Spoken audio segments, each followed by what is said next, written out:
Before we start, it should be noted that we strongly recommend using the default control scheme, especially when it comes to the hook controls. But with that out of the way, let's begin. Starting off on the ground, you could use the WASD keys to move around.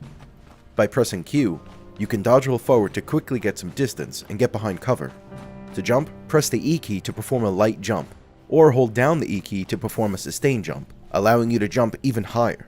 Once you're in the air, you can double tap any of the WASD keys to perform a burst in the respective direction. Each burst can be held down like the sustain jump to cover more ground, and can even be controlled by moving your mouse to steer yourself in the desired direction. You can also burst vertically by tapping either E to burst up, or Q to burst down. Keep in mind, however, if your hooks are engaged, you'll need to double tap these buttons to activate the burst. But in order to get anywhere, you're going to want to learn how to hook and reel. To fire a hook, press the left or right mouse button to fire the corresponding hook. Both can be shot simultaneously, and can even be used more effectively by splitting them apart using the shift key.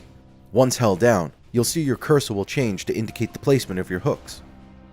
Remember, you don't need to fire both hooks to use this mechanic, which can be very useful for making turns.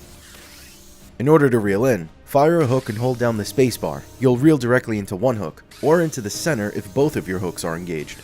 If you find yourself bumping into objects while reeling in, you could redirect yourself by holding D to strafe right, or A to strafe left.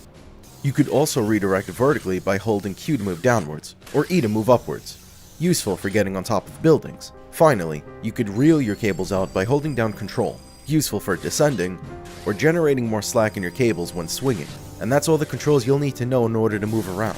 Focusing on where you hook and learning how to manage your burst is crucial if you'll want to be effective in combat.